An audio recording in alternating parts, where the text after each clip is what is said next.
Thank you very much. Well, Your Excellencies, dear colleagues, dear friends, ladies and gentlemen, permit me to start with a famous quote from the Polish poet Czesław Miłosz, who once said that today in our time, somebody who doesn't learn to live with contradictions is lost. Well, I certainly believe that the crumbling of the Berlin Wall and the disintegration of communism in Russia and Eastern Europe put an end to many contradictions, but it also opened the door to new forms of contradictions and disorientations in our world. Many in Eastern Europe and Russia who at the same time, at the same point, had the capability of taking a moral stand as a work of civilization, found themselves in a new position of taking the leftovers of the West and imitate the worst in today's mass culture. 20 years have passed, and it looks as if Europe, and especially Eastern Europe, is losing its memory of the Berlin Wall.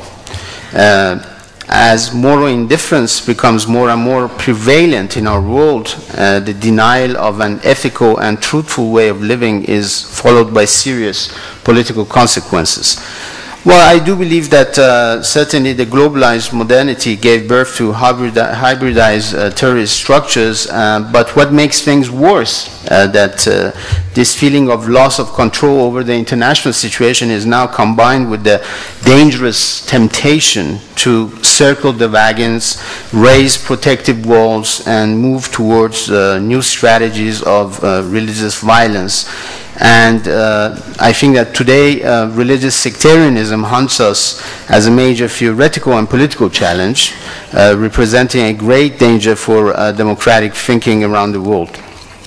Now, André Malraux did not live long to witness the Iranian Revolution of 1979 and the tragic event of 9/11, but he was certainly right to make the remark about the new religious awakening in the 21st century, and I believe that with the rise of politics or particularism, where the decisive factor of politics becomes a religious identity, and the goals and interests of communities are defined by those by these bonds, there has been an erosion of ideas of international pluralism and global democracy.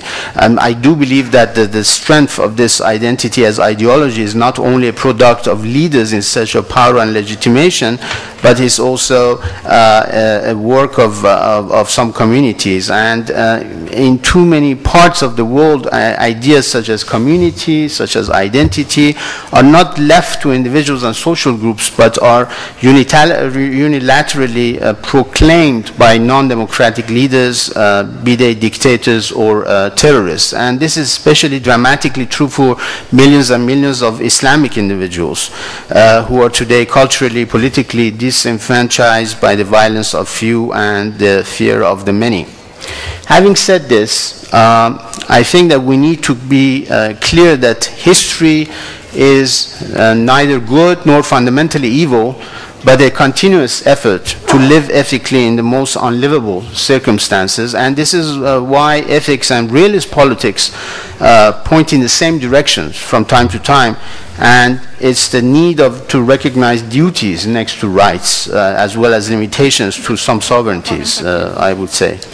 Now, let me, I went quickly because I was short on time. Let me conclude by taking the example of the recent events in Iran, because I've been asked by many of you to talk about Iran, especially because I'm an Iranian dissident. Since I've been talking about ethics in international relations, I think that, and I wrote a book with an Italian ambassador, actually, Roberto Toscano, on that issue, which is called Beyond Violence. I think that what we've been witnessing in the past few months in Iran is an effort of the Iranian civil society not only to disobey the legitimacy of a theocratic regime, but also to discover the better angels of its own social nature. And why do I talk about Iran? Because I think Iran is doing exactly what Eastern Europe or some of the communist countries used to do 30 years ago or 20 years ago, before the fall of the wall. I would even add that the level of the future success of the democratization process in Iran is closely related to the level of the moral capital expressed by the Iranian civil society. It is interesting to underline that while the Iranian political structure is going through a crisis of legitimacy and current power holders have lost moral credibility by virtue of lying in politics, by virtue of using extreme violence, the Iranian society itself is redefining and refining its ethical and republican values.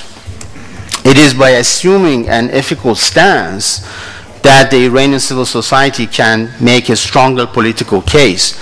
And there is no way Iranian civil society can turn human wrongs to human rights if it does not have a right to the truth. Because when the truth is not given complete right, right cannot be completely truthful.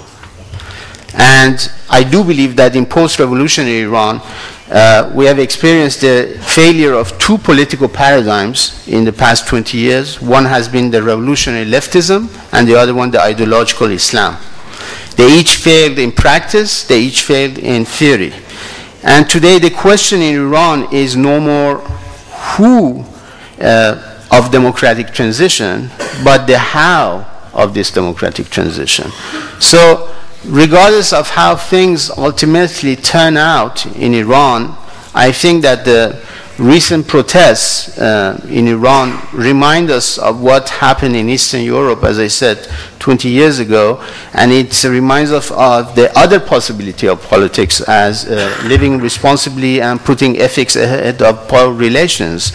And it's interesting, and let me conclude on that, and I will answer your question later on, that 20 years after the crumbling of the Berlin Wall, Iran provides us with another example of an ethical moment of politics, as the possibility of other form of politics realized in the first instance. And it's interesting that we are living exactly the same ethical imperative that we used to live in Eastern Europe. Now we're living it in a country which is quite far from there, and the reaction coming from the regime is exactly the same thing, saying that its dissidents are preparing a velvet revolution inside Iran, which was the question which was put forward by the Eastern European intellectuals and Russian intellectuals. Thank you very much.